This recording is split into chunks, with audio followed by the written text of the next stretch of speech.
आप लोगों का स्वागत करता हूँ आपकी इस वीडियो में। ठीक है। और मैं कहाँ स्वागत कर सकता हूँ, है ना? सही बात है कि नहीं है? अगर सही बात है तो हाँ बोलो, नहीं बात है तो नहीं बोलो।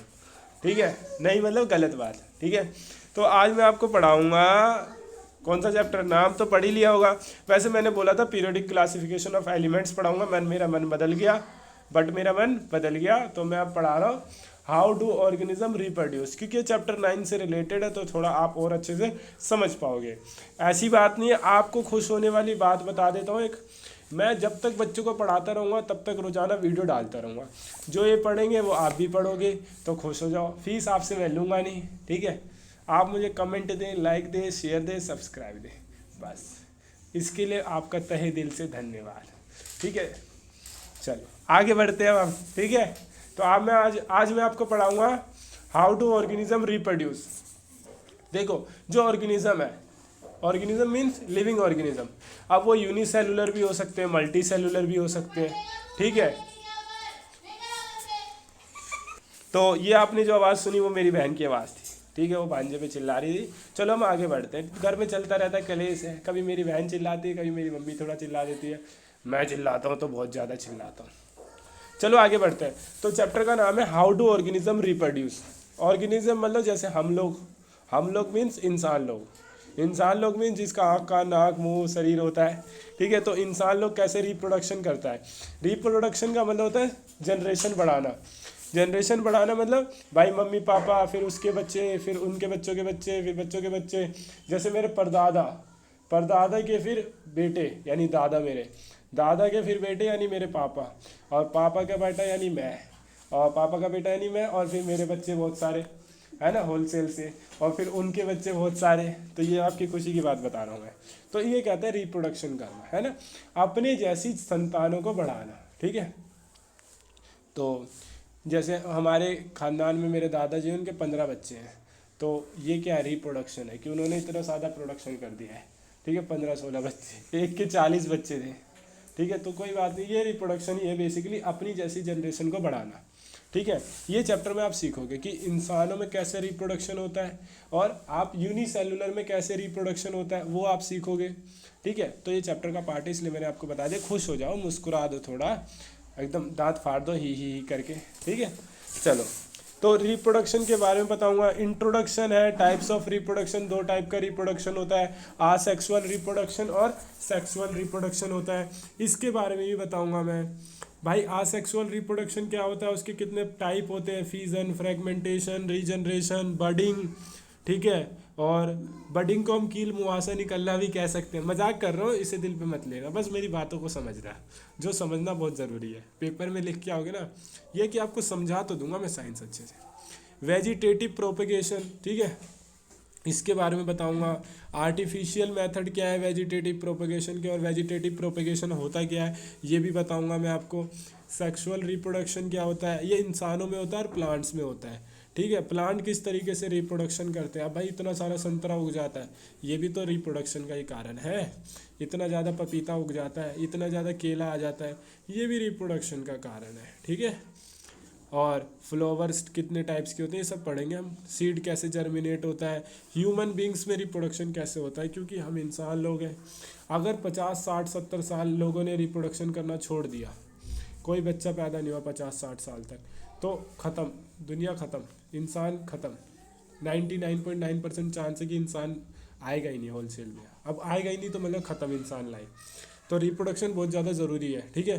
पुबर्टी क्या होती है, पुबर्टी के टाइम पे क्या चेंजेस होते हैं बॉडी में, दाढ़ी वगैरह आ जाती है, हाइट बढ़ जाती है, एडम्स एप्पल बन जाता है गर्दन पे, गले पे, है ना, और बहुत सारी चीज़ें आती हैं। लड़कियों में भी अलग तरीके से चेंजेस होते हैं पुबर्टी के टाइम पे, और लड़कों में भी चेंज होते हैं। टेस्टीज क्या होते हैं, उनके फंक्शन क्या होते हैं, मेल रिप्रोडक्टिव पार्ट में होता है ये। वास डिफरेंस क्या होता है, यूरेथ्रा क्या होता है, एसोसिएटेड ग्लैंड्स क्या होते हैं, ये सारी चीज़ें पढ़ेंगे हम।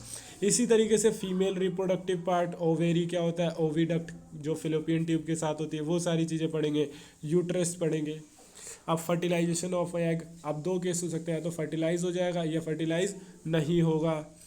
रिप्रोडक्टिव हेल्थ, भाई कुछ डिसीज़ होती है जैसे एड्स, HIV, है ना, गनोरिया भी कहते हैं एक बीमारी है, तो ऐसी कुछ सेक्सुअली ट्रांसमिटेड डिसीज़ होती है, ठीक है।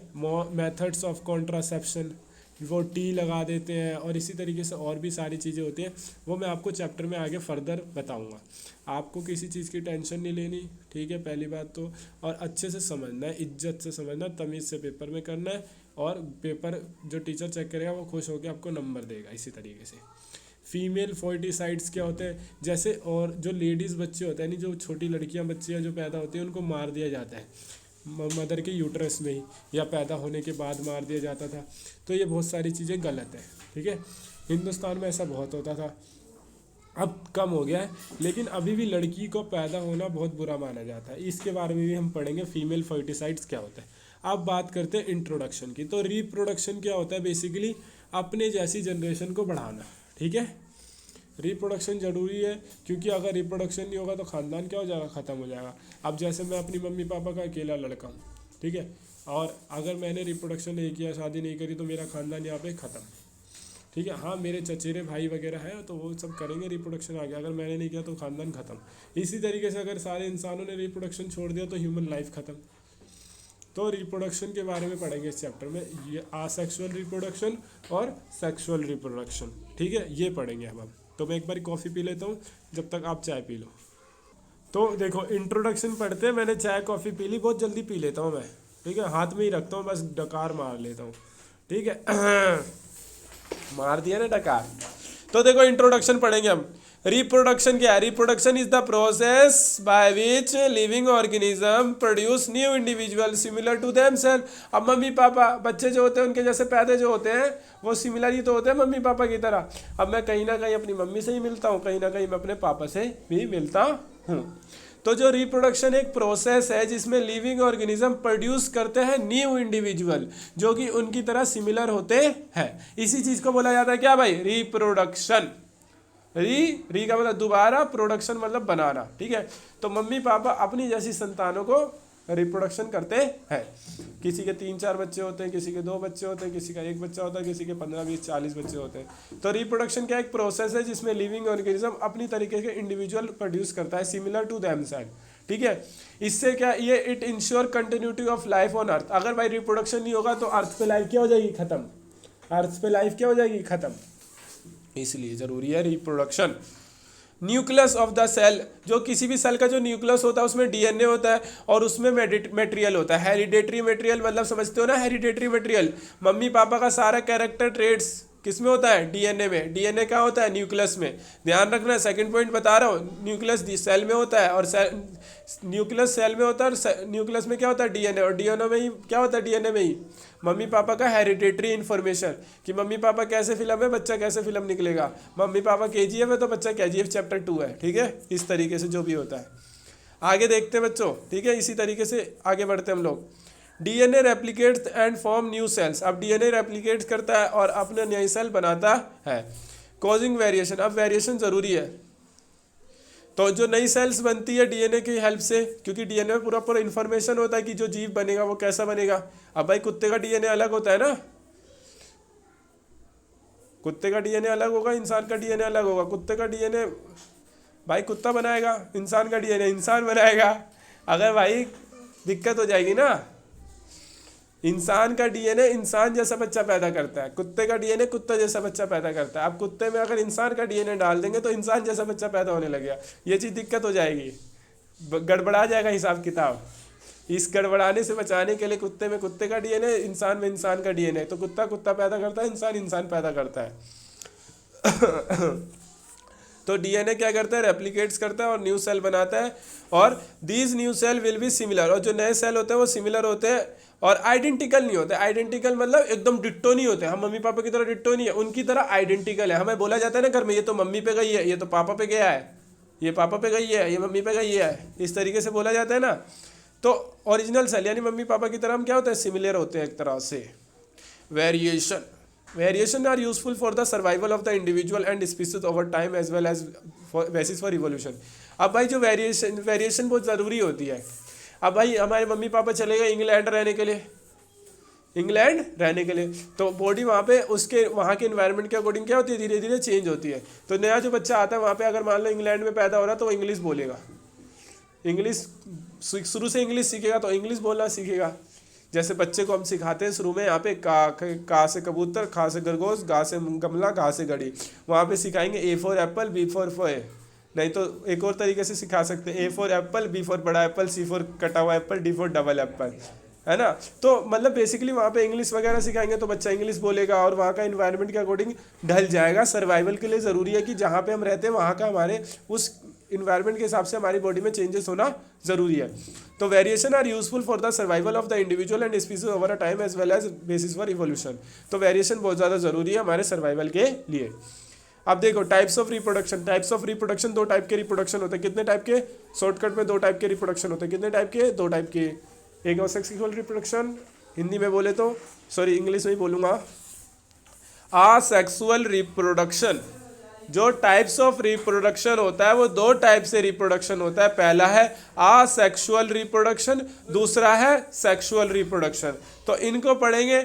इससे पहले मैं एक कप और चाय पीऊँगा। चलो मैंने चाय पी लिया। अब देखो टाइप्स ऑफ रिप्रोडक्शन। तो पहला टाइप है असेक्सुअल रिप्रोडक्शन, दूसरा टाइप होगा सेक्सुअल रिप्रोडक्शन। असेक्सुअल रिप्रोडक्शन में क्या होता है भाई? जिसमें सिंगल पेरेंट इन्वॉल्व हो, जहाँ पे दो बंदे इन्वॉल्व ना हो, मतलब दो समझ जाओ। असेक्सुअल रिप्रोडक्शन क्या होता है? जहाँ पे सिंगल इंडिविजुअल यानी एक अकेला ही नया इंडिविजुअल बना देता है, मतलब पैदा कर लेता है, बेसिकली राइज कर देता है।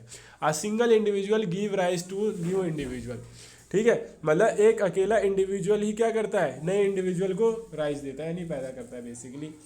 तो असेक्सुअल रिप्रोडक्शन में सिंगल पेरेंट इन्वॉल्व होता है, यानी एक। जैसे ह्यूमन में दो पेरेंट इन्वॉल्व होते हैं ना, मदर फादर। असेक्सुअल में सिंगल पेरेंट इन्वॉल्व होता है।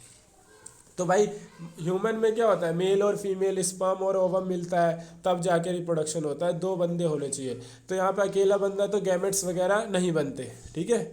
और new individual is identical to the parent. अब भाई अकेला पर्सन ही रिप्रोडक्शन कर रहा है।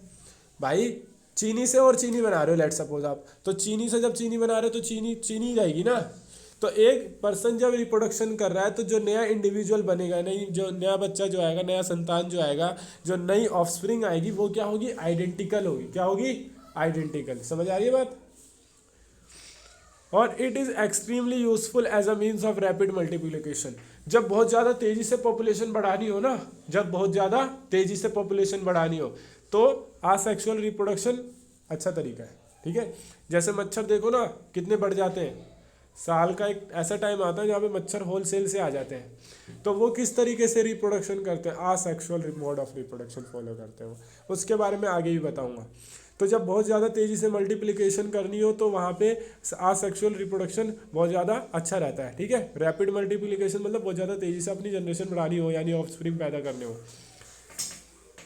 अडोप्टेड बाय लोअर ऑर्गेनिज्म, भाई जो छोटे मोटे ऑर्गेनिज्म होते हैं यूनिसेलुलर वगैरह, वो इसको फॉलो करते हैं। सेक्सुअल रिप्रोडक्शन देख लो भाई। सेक्सुअल रिप्रोडक्शन में क्या होता है? टू इंडिविजुअल, कितने? टू। जैसे मेल और फीमेल, मदर और फादर, ठीक है। यहाँ पे दो इंडिविजुअल इन्वॉल्व होते हैं। जैसे आपने एनिमल्स में भी देखा होगा, ठीक है। ऐसे कुछ फ्लावर्स में है जहाँ पे दो सेक्सुअल रिप्रोडक्शन होता है। तो जहाँ पे दो इंडिविजुअल इन्वॉल्व हो, ठीक है, उनका जो जेंडर है वो अपोजिट जेंडर हो, ठीक है। सेम जेंडर का कभी बंदा रिप्रोडक्शन नहीं कर सकता, ठीक है। तो टू इंडिविजुअल्स, वन मेल और वन फीमेल, दो बंदे होने चाहिए, एक मेल और एक फीमेल, वो रिप्रोडक्शन कर लेंगे, ठीक है। गैमेट्स फॉर्म होते हैं भाई। जो मेल है और जो फीमेल है जब वो रिप्रोडक्शन करते हैं तो मेल का गैमेट और फीमेल का गैमेट्स आपस में मिलते हैं, तब जाके बेबी बोर्न होता है। इसके बारे में और अच्छे से बताऊंगा आगे चैप्टर में, ठीक है। तो गैमेट्स फॉर्म होते हैं। न्यू इंडिविजुअल जेनेटिकली सिमिलर होता है, आइडेंटिकल नहीं होता पेरेंट्स के। मतलब हम मम्मी पापा का हमारा जीन मैच करेगा, सिमिलर होगा, लेकिन एकदम हम मम्मी पापा के जैसे आइडेंटिकल नहीं होंगे, क्योंकि मम्मी का भी जीन है हमारे में, पापा का भी जीन है। तो जब दोनों चीज़ें आपस में मिलके एक नया जीन बना होगा ना, तो हमारे जीन में कुछ हिस्सा मम्मी का होगा और कुछ हिस्सा किसका होगा? पापा का। तो आइडेंटिकल नहीं होंगे, सिमिलर होंगे, ठीक है। और ये क्यों भाई? जब दो इंडिविजुअल जब आपस में मिलकर रिप्रोडक्शन करते हैं तो यहाँ पे वेरिएशन भी आती है। क्या आती है? Variation. It is useful to generate more variation. तो बता दिया। अब भाई जब दो चीज़ें मिलेंगे तो वेरिएशन तो आने ही आना है। अडोप्टेड बाय हायर ऑर्गेनिज्म, जैसे जो बड़े बड़े ऑर्गेनिज्म है, जैसे इंसान, जानवर में इतने सारे जानवर हैं, तो ये सब कैसे रिप्रोडक्शन करते हैं, सेक्सुअली रिप्रोडक्शन करते हैं। यहाँ पे दो इंडिविजुअल इन्वॉल्व होते हैं, मेल और फीमेल, और यहाँ पे गैमेट्स आपस में फ्यूज होते हैं, यानी आपस में मिलते हैं, यानी स्पर्म और ओवम, उसके बाद जाके रिप्रोडक्शन होता है। अब देखो भाई कुछ मोड्स ऑफ आसेक्सुअल, अब मैंने सेक्सुअल रिप्रोडक्शन भी समझा दिया आपको, आसेक्सुअल रिप्रोडक्शन भी समझा दिया। अब बात करेंगे मोड्स, किस किस तरीके से आसेक्सुअल रिप्रोडक्शन होता है, फिर बात करेंगे सेक्सुअल रिप्रोडक्शन की भी। तो अभी हम समझेंगे आसेक्सुअल रिप्रोडक्शन के तरीके, कौन कौन से जीव किस किस तरीके से रिप्रोडक्शन करते हैं in case of asexual reproduction. तो सबसे पहले बात करेंगे फिजन की, किसकी, फिजन की। फिजन दो तरीके से होता है, कितने तरीके से, दो तरीके। फिजन का मतलब होता है खंडन, टूटना, फिजन का मतलब होता है खंडन यानी टूटना। अब भाई बाइनरी फिजन या फिर मल्टीपल फिजन, दो तरीके से फिजन होता है, बाइनरी और मल्टीपल फिजन। बाइनरी का मतलब जब एक जीव दो जीव में टूटता है, बाइनरी का मतलब जब एक ऑर्गेनिज्म दो ऑर्गेनिज्म में टूटता है तो उसे कहते हैं बाइनरी फिजन। मल्टीपल यानी जब एक ऑर्गेनिज्म बहुत सारे ऑर्गेनिज्म में टूटता है तो उसे बोला जाता है मल्टीपल फिजन।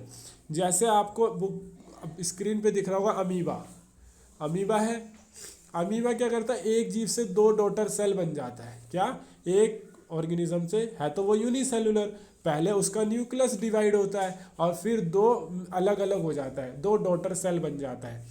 तो जब एक ऑर्गेनिज्म दो ऑर्गेनिज्म में डिवाइड हो जाए तो इसे बोला जाता है बाइनरी फिजन। और ये कैसा मोड ऑफ रिप्रोडक्शन है, आसेक्सुअल मोड ऑफ रिप्रोडक्शन। समझ आया। अब देखो मल्टीपल फिजन, आपको टेंशन नहीं लेनी, अभी मैं कल आपको दूसरे नोट से समझाऊंगा जिसमें और ज़्यादा अच्छे से इसको एक्सप्लेन किया गया होगा। लेकिन बाइनरी फिजन क्या होता है, जब एक ऑर्गेनिज्म दो ऑर्गेनिज्म में डिवाइड हो जाए, ठीक है, दो डॉटर सेल बन जाए। आई बात समझ में, जैसे अमीबा। तो बाइनरी फिजन मैंने आपको समझा दिया। अब बात करते हैं मल्टीपल फिजन की। मल्टीपल फिजन क्या होता है, जब एक ऑर्गेनिज्म बहुत सारे ऑर्गेनिज्म में क्या हो जाए, डिवाइड हो जाए, तो उसे बोला जाता है मल्टीपल फिजन।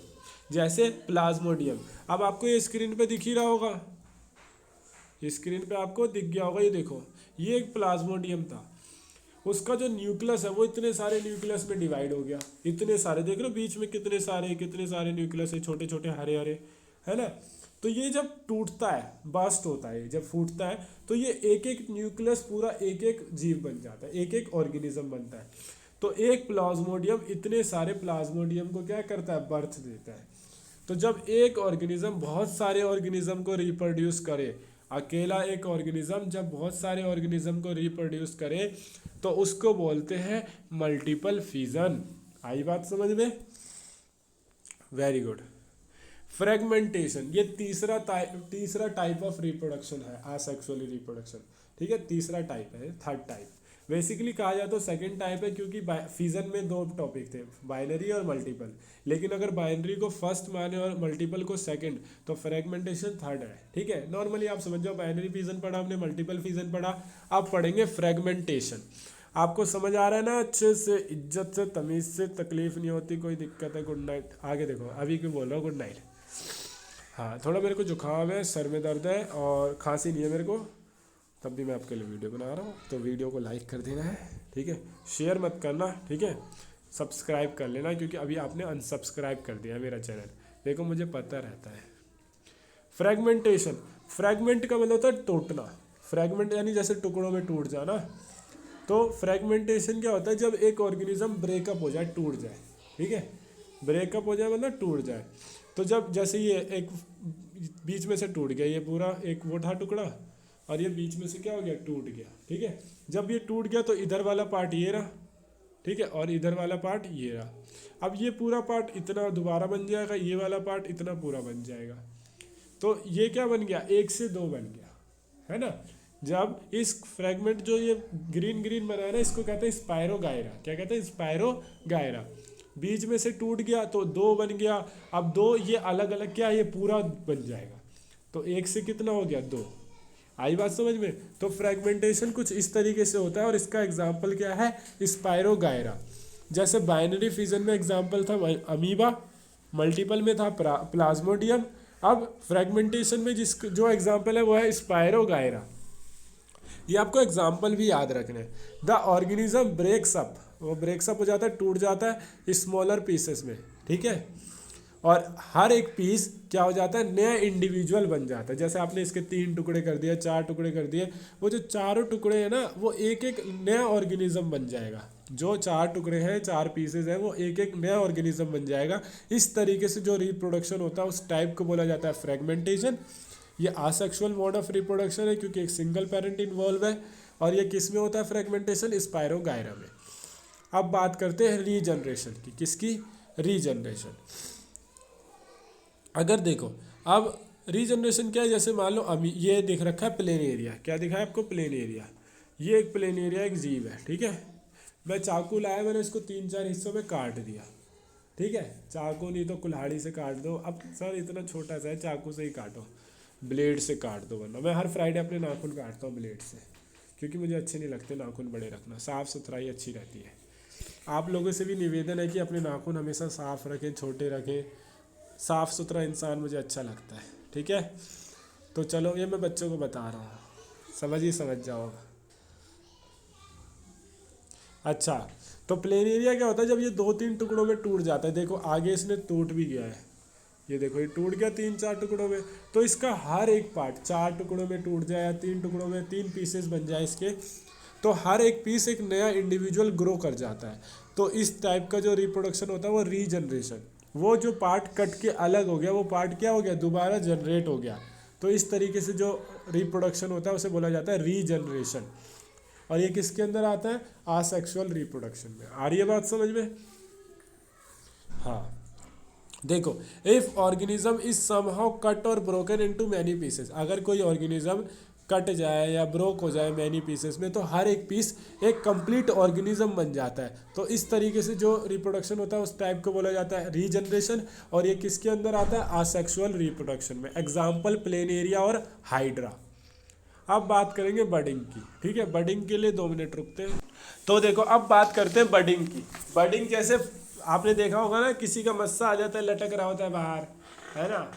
तो होता है ऐसा, मस्सा वगैरह आ जाता है। मेरी बॉडी में मस्सा नहीं है, अल्लाह का शुक्र है, ठीक है। और जिसके है तो उससे भी कोई दिक्कत कोई होती है मस्से से, आज तक तो कैसे कोई दिक्कत देखी नहीं। मेरे नहीं है मस्सा, बट कोई नहीं, जिसके है वो भी अच्छे हैं, जिसके नहीं है वो भी अच्छे हैं, ठीक है। बात यह है कि इंसान का बिहेवियर कैसा है।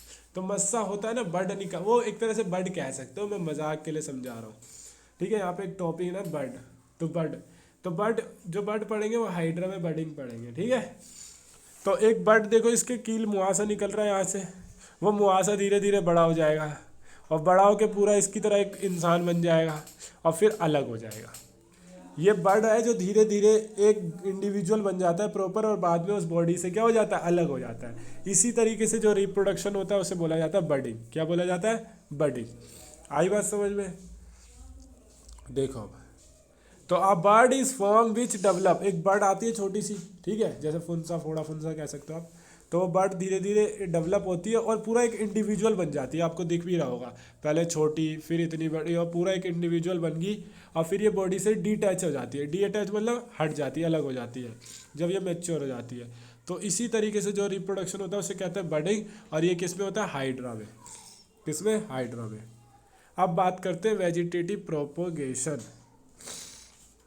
हाँ, तो वेजिटेटिव प्रोपोगेशन क्या होता है, कुछ प्लांट्स होते हैं, ठीक है, उनके बारे में बात करेंगे, वेजिटेटिव प्रोपोगेशन, ठीक है। और फिर टिश्यू कल्चर भी देखेंगे, स्पोर फॉर्मेशन भी देखेंगे। पहले मैं आपको स्पोर फॉर्मेशन बता देता हूँ, फिर बताऊँगा वेजिटेटिव प्रोपोगेशन, ठीक है, क्योंकि वो एक अलग पार्ट हो जाएगा ना। तो स्पोर फॉर्मेशन देख लो। तो spores are small bulb like structure. आपको ये बल्ब लाइक स्ट्रक्चर दिख रहा होगा, छोटे छोटे बल्ब दिख ही रहे होंगे। तो ये बल्ब लाइक स्ट्रक्चर है, इनके ऊपर जो इसके अंदर ना छोटे छोटे बहुत सारे बीज है, या कह लो बहुत सारे गैमेट्स हैं, ठीक है। जब जब उनको फेवरेबल कंडीशन मिलती है ना, तो वो दोबारा ऐसा पूरा एक बन जाता है, पूरा एक ऐसा बन जाता है। तो स्पोर फॉर्मेशन क्या होता है, ये बल्ब लाइक स्ट्रक्चर है, जो कि उनके ऊपर एक थिक लेयर है। ऊपर बल्ब दिख रही है आपको सारे, ये ऊपर एक थिक लेयर है, इसके अंदर बहुत सारे स्पोर्स हैं। जब ये बस्ट होता है नहीं फूटता है, तो इनके अंदर जो पार्टिकल्स होते हैं, कह लो जो वो होते हैं गैमेट्स या सीड्स वगैरह, ये हवा में उड़ते हैं और किसी एक ऐसी जगह चले जाते हैं जहाँ पे उनको न्यूट्रिशन मिलता है। और जब इनको न्यूट्रिशन मिलता है तो ये प्रॉपर एक ऐसा राइजोपस बन जाते हैं, प्रॉपर एक राइजोपस बन जाते हैं। तो इस तरीके से जो रिप्रोडक्शन होता है तो इसे कहते हैं स्पोर फॉर्मेशन, कि भाई बहुत सारे वो बन गए बल्ब लाइक स्ट्रक्चर, उसमें सीड्स वगैरह या फिर कह लो गैमेट्स वगैरह, ये फटेगा और वो हवा में फैल जाएगा, जहाँ पे उसको खाना वगैरह न्यूट्रिशन मिलेगा वहाँ पे वो दोबारा ग्रो हो जाएगा। तो इस तरीके से जो रिप्रोडक्शन होता है उसे कहते हैं स्पोर फॉर्मेशन, और ये किस में होता है? राइजोपस में। अब बात करते हैं आर्टिफिशियल ये वेजिटेटिव प्रोपेगेशन। भाई वेजिटेटिव प्रोपेगेशन होता है प्लांट्स प्रोड्यूस ग्रो करना। सीड से तो हम उगाते ही है नॉर्मल, बीज से तो आप पौधे उगाते ही हो ना सारे, हैं बीज से तो उगाते ही हो। अब यहाँ पे हम सीखेंगे रूट के थ्रू उगाना, जड़ के थ्रू, और स्टेम के थ्रू उगाना, तने के थ्रू स्टेम, और लीव्स के थ्रू उगाना। लीव्स यानी पत्तियाँ। तो कुछ ऐसे प्लांट्स हैं जो लीफ के थ्रू उग जाते हैं, ग्रो हो जाते हैं। कुछ ऐसे प्लांट हैं जो स्टेम के थ्रू उग जाते हैं यानी तने के थ्रू, और कुछ ऐसे हैं जो रूट्स के थ्रू ग्रो हो जाते हैं। आर्टिफिशियल वेजिटेटिव प्रोपेगेशन भी देखेंगे हम, ठीक है, और टिश्यू कल्चर भी मैं आपको बताऊंगा और उसके बेनिफिट भी। फिर आज की क्लास हम यहाँ पे ख़त्म करेंगे, देन फिर कल हम सेक्सुअल रिप्रोडक्शन पढ़ेंगे, ठीक है। अच्छा, वेजिटेटिव प्रोपेगेशन मैंने बता दिया। 1 मिनट रुक जाओ, बच्चों को चमका के आता हूँ मैं। देखो भाई, तो वेजिटेटिव प्रोपेगेशन, ठीक है, तो आज मैं आपको बताऊंगा वेजिटेटिव प्रोपेगेशन। तो रूट्स के थ्रू भाई कुछ जो प्लांट्स है जो ग्रो होते हैं, स्वीट पोटैटो, अभी आप उबाल के खाओगे ना स्वीट पोटैटो, ठंड में मिलता नहीं है। आपने खाया है स्वीट पोटैटो? आपने आपने काला नमक डाल के खाया होगा स्वीट पोटैटो। इस बार मैं महरूम रह गया स्वीट पोटैटो खाने से। कोई बात नहीं, नेक्स्ट टाइम आप सबके साथ खाऊंगा मैं स्वीट पोटैटो और दहलियास। ये जो 2 प्लांट है ये रूट्स के थ्रू ग्रो होते हैं, और भी बहुत सारे होंगे, अभी हमें 2 का नाम याद रखना है। स्टेम के थ्रू पोटैटो और जिंगर। तो पोटैटो का स्टेम होता है वो आगे, और सारे उसके अंदर से पोटैटो ग्रो हो जाते हैं। जिंगर अदरक पता है ना? जिंगर क्या होता है पता है? अरे जिंजर वही, जिंगर जिंगर जो भी, जिंगर जो भी है ये जिंजर। तो ये स्टेम के थ्रू होता है, ठीक है। तो स्टेम के थ्रू ये जिंजर जो है, जिंगर उगता है। अदरक कहते हैं ना इसे? हाँ, पर वो जिंजर होता है। ओके, मुझे पता नहीं था, आज पता चला है ये जिंजर होता है। कोई नहीं, आपको मैं बता दूंगा, ठीक है। पोटैटो मतलब आलू होता है, ठीक है। तो ये स्टेम के थ्रू उगता है, स्टेम मतलब तना। लीव्स के थ्रू जो ग्रो होता है वो होता है ब्रायोफाइलम। अब भाई ब्रायोफाइलम, पत्ती गिर गई ज़मीन पे, उसको मिल गया पानी और न्यूट्रिशन और मिट्टी, तो वो उससे पेड़ उग जाएगा। देखो उग रहा है ना पेड़, तो ये ब्रायोफाइलम। तो लीव्स के थ्रू जो ग्रो होता है वो उसका नाम क्या है? ब्रायोफाइलम। अच्छा, अब आर्टिफिशियल है, जो लोग खुद से पागलपंती करके ग्रो करते हैं। आर्टिफिशियल मतलब बनावटी। जैसे ज्वेलरी होती है, एक तो सोने की होती है गोल्ड ज्वेलरी, है ना, श्रृंगार है ना वो। एक होती है आर्टिफिशियल जो सस्ते में मिलती है, लगता है गोल्ड है, तो वो चीज़। तो ग्राफ्टिंग, जैसे मैंगो को ग्राफ्टिंग कैसे जैसे उगाते हैं, जैसे मान लो एक नया पौधा है, उस पर फ्रूट नहीं आ रहे, उसको काट के लगा दिया उसके साथ जिस पे फ्रूट आ रहे, तो उस पर भी आने लग जाएंगे, है ना। तो इसे कहते हैं ग्राफ्टिंग। मैंगो के साथ होता है, किसके साथ? आम के साथ। कटिंग, रोज़, कल रोज़ डे था, तो रोज़ क्या होता है? कटिंग करते हैं। तो रोज़ को आप काट दो स्टेम से और उसे मिट्टी में बो दो, तो और स्टेम आ जाएगा, ठीक है। मैं ये सब नहीं बनाता, रोज़ डे, फलाना डे, ढिमकाना डे। नॉर्मल हर दिन खुशी मनाओ, हमेशा खुश रहो, और इन फालतू के चक्करों में मत पड़ो, ठीक है। अपना खुश रहो, समझ गए ना, इज्जत से। कटिंग मतलब आप सबको समझा रहा हूँ मैं, जो मेरे सामने बैठे हुए हैं, हाँ तुम मत समझो। क्राफ्टिंग देखो, मैंगो, ठीक है, तो मैंगो का स्टेम काट के दूसरे प्लांट से लगा दिया और उस पर भी क्या आने लगे? फ्रूट। कटिंग मतलब रोज़, ठीक है। तो आपने क्या करा? रोज़ को काट के और उसको गमले में बो दिया, और भी रोज़ आ जाएंगे, ठीक है। मैं भी एक रोज़ का पौधा लगाऊंगा।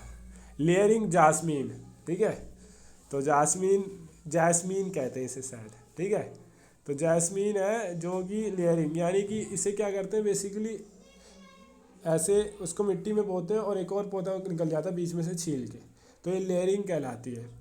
तो रोज़, कटिंग, लेयरिंग यानी जास्मीन, ठीक है, इस तरीके से। टिश्यू कल्चर बताता हूँ। अब भाई कुछ पौधे होते हैं ना जिनका ना इस तरीके से हो सकता है आर्टिफिशियल थ्रू, ना वो खुद से वेजिटेटिव प्रोपगेशन से उग पाते हैं, तो उनको होता है टिश्यू कल्चर के थ्रू। इनको लेबोरेटरी में ग्रो किया जाता है। किसमें? लेबोरेटरी में। इनका टिश्यू यानी प्लांट का जो ग्रोइंग टिप होता है उस, तो देखो टिश्यू कल्चर क्या होता है, new plant are grown by using a growing tip of a plant, यानी प्लांट का जो ग्रोइंग टिप होता है उसमें से एक टिश्यू निकाला जाता है, उसको ग्रो किया जाता है, उन सेल्स को, धीरे धीरे वो प्लांट बन जाता है। कल्चर मीडियम में बेसिकली यहाँ पे पूरा कैलस वगैरह ले लेते हैं, ठीक है, यानी जो प्लांट जो ग्रो होगा उसके टिश्यू को ले लेते हैं और पूरा लेबोरेटरी में प्रॉपर इन्वायरमेंट देके उसको ग्रो करते हैं। जब वो छोटा सा ग्रो हो जाता है ना तो उसको गमले में डाल देते हैं और फिर धीरे धीरे वो और बड़ा हो जाता है। तो दीज ग्रोइंग सेल्स इसको कल्चर में रख लेते हैं। लेट्स वगैरह में आपने देखा होगा, वो होता है ना शीशे का बना हुआ होता है उसमें, ठीक है, कैलस बन जाता है तो फिर उसको आगे और किसी हार्मोन मीडियम में डाल देते हैं जिससे और ग्रोथ तेज हो जाती है, ठीक है। पहले सेल से कैलस बनेगा, कैलस से फिर आगे उसकी ग्रोथ और तेज हो जाएगी। फिर इस तरह के जो प्लांट्स होते हैं उसे ऑर्नामेंटल प्लांट्स कहते हैं, ऑर्नामेंटल प्लांट्स या ऑर्चिड। बेनिफिट क्या है भाई टिश्यू कल्चर के, तो भाई ऐसे पौधे जो जिनके सीड्स वगैरह नहीं होते उनको ग्रो करने में इजीली होता है, आसान होता है। जैसे जो बनाना, रोज़, जास्मीन, इन सबको ग्रो कर सकते हैं हम टिश्यू कल्चर के थ्रू, ठीक है, जो कि अपनी सीड्स को प्रोड्यूस करने की कैपेसिटी को खो चुके हैं। अब ये जो पौधे हैं बनाना, जास्मीन और रोज़, इनके सीड तो आते नहीं है, तो लेकिन इनको तो ग्रो करना ही है, तो इनको जो ग्रो करते हैं वो टिश्यू कल्चर के थ्रू ग्रो करते हैं। न्यू प्लांट्स जेनेटिकली सिमिलर होते हैं पेरेंट से, यानी रोज़ की तरह बाकी पौधे भी क्या होते हैं, सिमिलर होते हैं रोज़ के, जास्मीन के भी इसी तरीके से, बनाना के भी इस तरीके से। Helps in growing seedless fruit, ऐसे फ्रूट जिसमें सीड नहीं होता, बहुत सारे फ्रूट्स ऐसे होते हैं जिनमें सीड नहीं होता, उनको ग्रो करने में आसानी होती है टिश्यू कल्चर के थ्रू। तो आपको मैंने बहुत सारी चीज़ें बताई आज मैंने आपको बताया आसेक्सुअल मोड ऑफ रिप्रोडक्शन और उसमें कितने तरीके से रिप्रोडक्शन होता है। Spore formation, vegetative propagation, artificial vegetative propagation, tissue culture, budding, फिर आपको regeneration, fragmentation, multiple fission, binary fission, फिर सेक्सुअल रिप्रोडक्शन क्या होता है, आसेक्सुअल रिप्रोडक्शन क्या होता है, इंट्रोडक्शन बताया, और ये सारे पॉइंट्स तो हम पढ़ेंगे ही पढ़ेंगे। और मैं आपको बता देता हूँ कि भाई जैसे जो कल पढ़ाऊँगा उसकी भी वीडियो मैं डाल ही दूंगा, तो आपको रिवीजन देखना है तो देख लेना। बाकी जब तक साइंस क्लास होती रहेगी वीडियो बनती रहेगी, डलती रहेगी, और साथ साथ आप भी पढ़ते रहो इज्जत से और याद करते रहो क्वेश्चन आंसर, जो समझना है मुझे बताओ ताकि मैं आपके लिए वो सारी वीडियोज़ बना सकूँ। और मैथ्स की भी डाल दूँगा, आज शाम को बना लूँगा तो कल डाल दूँगा। टेक केयर, गुड नाइट, अच्छे से पढ़ो, कल मिलते हैं।